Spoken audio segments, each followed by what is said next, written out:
Here's something most people over 60 don't realize: the dull aches, the low energy, the feeling that your body just isn't bouncing back the way it used to. A lot of that can be tied to chronic inflammation, and what you eat has a massive effect on it. Today, I'm going to walk you through a complete one-day meal plan built specifically to fight inflammation from the inside out. We're talking breakfast, lunch, dinner, snacks, all of it. And at the end, I'll share a simple kitchen spice that's been used for centuries and has some genuinely impressive research behind it. Stick around. If you're new here, welcome. This channel is all about practical, evidence-based tips for aging well. I'm glad you're here. Hit subscribe if you want more of this, and turn on notifications so you don't miss new videos. If you have a favorite anti-inflammatory food, drop it in the comments. I'd love to hear what's working for you. Why this matters after 60. As we get older, our bodies tend to develop what researchers call inflammaging, a kind of low-grade chronic inflammation that quietly simmers in the background. It's not the dramatic inflammation you get from an injury. It's more subtle than that. But over time, it's been linked to joint pain, higher blood pressure, heart disease, diabetes, and even cognitive decline. A lot of us grew up eating the standard Western diet: processed meats, white bread, sugary drinks. And research shows that kind of eating raises inflammatory markers in the body, things like C-reactive protein. That's not a judgment. It's just what was normal for our generation. The good news: the research also shows that when people shift toward an anti-inflammatory eating pattern, something close to what they eat in Mediterranean countries, those markers tend to come down. One long-term study found that people eating more anti-inflammatory diets scored significantly higher on successful aging measures: better physical function, better health outcomes overall. Another study found a potential 60% reduction in gout risk in older adults eating this way. These aren't small numbers, so the goal today is simple: show you what a day of eating like this actually looks like. Real food, practical choices, nothing exotic. The one-day plan. Step 1. Morning hydration. Ginger green tea with lemon. Before anything else in the morning, drink something warm. A cup of ginger green tea with a squeeze of lemon is a fantastic way to start. Green tea is loaded with antioxidants called catechins, which have been studied for their anti-inflammatory effects. Ginger has a compound called gingerol. It's what gives ginger its bite, and it also has properties that may help with joint stiffness. Some people with arthritis notice real relief from ginger. Add lemon for a hit of vitamin C, and you've got a genuinely useful morning drink. If you're a coffee person, that's fine. Coffee has antioxidants too. Just keep the sugar down and consider adding a pinch of cinnamon. It has anti-inflammatory properties of its own. What you want to avoid first thing is a sugary juice or sweetened coffee drink. Those spike blood sugar early in the day, and that spike triggers inflammatory processes your body then has to deal with. Step 2. Breakfast. Oatmeal with berries and nuts. For breakfast, a bowl of oatmeal topped with fresh or frozen berries and a handful of walnuts or almonds is hard to beat.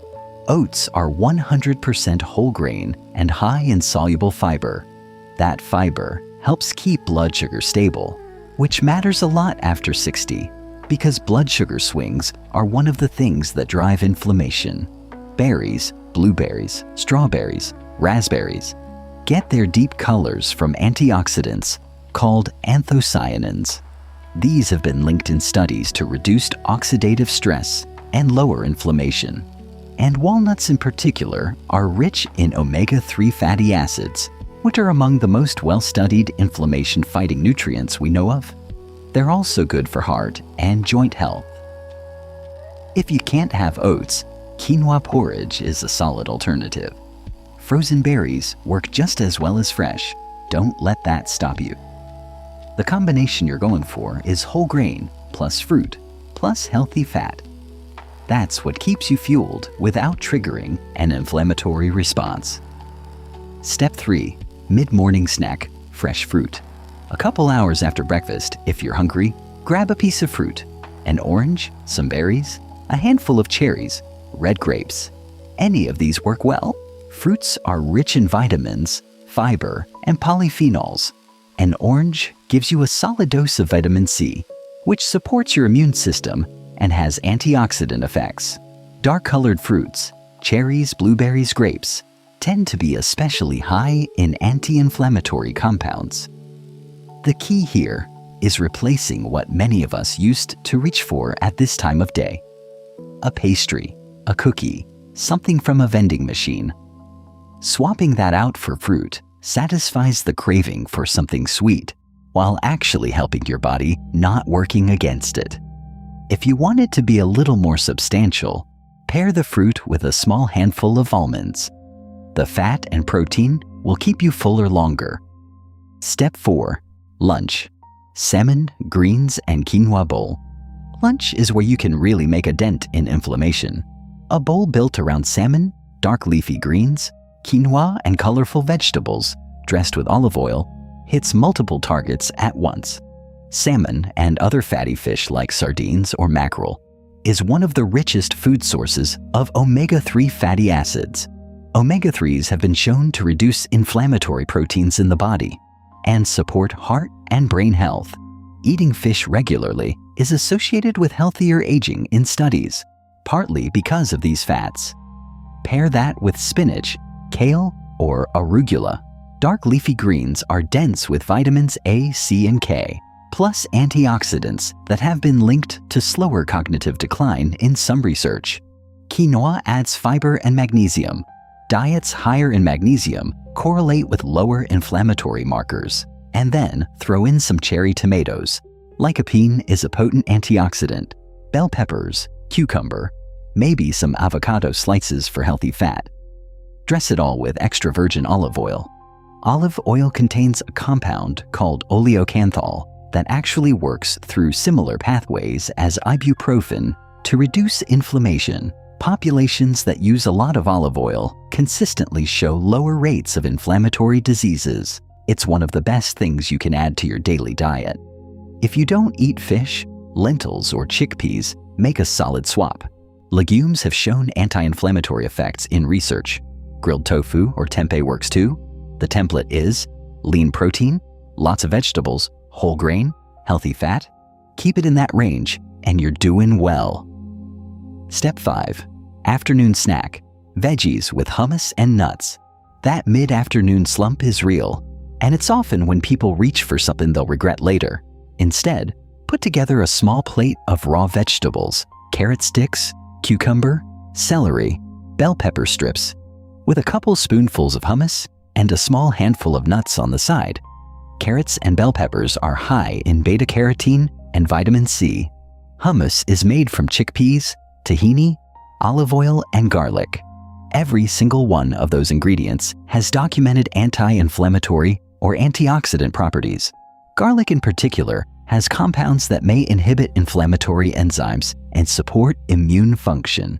And nuts, almonds or walnuts, bring vitamin E and polyphenols that add to the anti-inflammatory picture. This snack keeps blood sugar stable through the afternoon and prevents you from arriving at dinner overly hungry and reaching for something quick and processed. If you don't have hummus, guacamole works great. A small piece of good cheese with the veggies is also fine.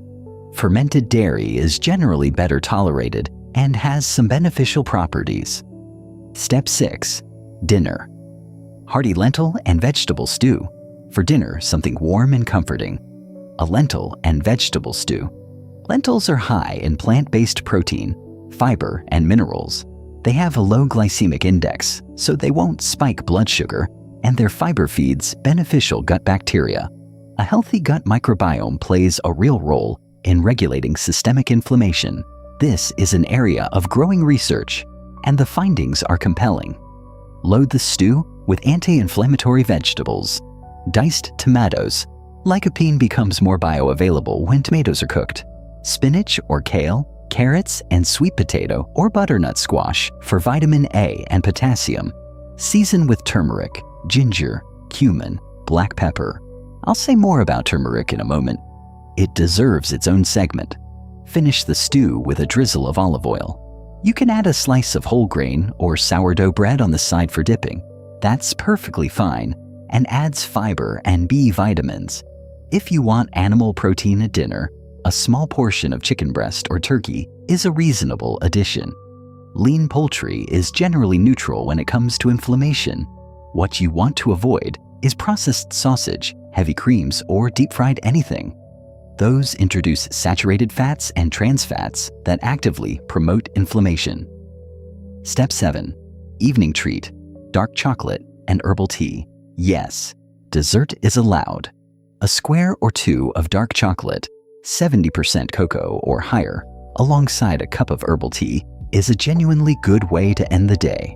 Dark chocolate contains flavonols, antioxidant compounds that have been shown in studies to have anti-inflammatory effects and may support blood vessel health.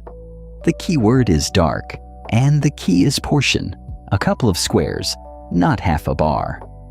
You want the benefits without overdoing the sugar. Chamomile tea is a great companion. It's caffeine-free, contains an antioxidant called apigenin that may help reduce inflammation, and it promotes relaxation, which matters more than people realize. Poor sleep is directly linked to elevated inflammatory markers. A calming evening routine that supports good sleep is genuinely part of the anti-inflammatory picture. If chocolate isn't your thing, some pineapple, kiwi, or cherries make excellent alternatives. All have specific anti-inflammatory compounds. Or try golden milk, warm milk, regular or plant-based, with turmeric, ginger, a small amount of honey, and black pepper. It's a traditional remedy with a real scientific basis behind it. The star ingredient: turmeric. At the beginning, I mentioned a kitchen spice, and that spice is turmeric. Turmeric contains an active compound called curcumin. The research on curcumin is extensive and genuinely impressive. Some studies have found it can help manage arthritis pain and inflammation at levels that compare favorably with certain medications and without the side effects. That's a meaningful finding. You can add turmeric to your lentil stew, to sautéed vegetables, to smoothies, or to that golden milk I mentioned. Two important things to know. Turmeric is absorbed much better with black pepper. Piperine enhances absorption significantly. And with a healthy fat like olive oil, both traditional use and modern research support this combination. The bigger point is this: fighting inflammation isn't about one magic ingredient. It's about building an overall pattern of eating that consistently gives your body what it needs and removes what triggers inflammatory responses. Turmeric is a great example of what nature offers us, but it works best as part of the whole picture. 3 things to remember from today. First, focus on whole foods: vegetables, fruits, whole grains, fish or legumes, nuts and seeds. These are the building blocks of an anti-inflammatory diet. Second, cut back on the main triggers: refined sugar, white flour products, processed snacks, processed meats. We didn't include any of those today, and your body will notice the difference. Third, consistency is what creates results. One day like this is a good start. Doing it most days is where the real benefits show up. You don't have to be perfect. Small, consistent swaps over weeks and months add up to significant changes in how you feel. This isn't primarily about weight loss, though that sometimes follows. It's about reducing that internal, unseen inflammation so your joints feel better, your heart is healthier, and your mind stays sharper as you age. This video is for general educational purposes only. The information shared here is based on publicly available research, but it is not medical advice and should not be treated as such. Everyone's health situation is different. If you have a chronic condition, are on medications, particularly blood thinners, where some foods and supplements, including turmeric, could potentially interact, or have specific dietary needs, please consult your doctor or a registered dietitian before making significant changes to your diet. They can give you guidance that's appropriate for your individual situation. That's the full one-day plan. If you found this useful, a thumbs up goes a long way. It helps more people find this content. And subscribe if you want more practical, evidence-based videos on healthy aging. Drop a comment below with your favorite anti-inflammatory food or any questions you have. I read everything and will do my best to respond. There's a companion video on everyday antioxidant foods that pairs well with this one. You'll find the link on screen or in the description. The research sources referenced today are also listed in the description if you want to dig deeper. Thanks for watching. Eat well, stay consistent, and take good care of yourself at 60, 70, 80, and beyond.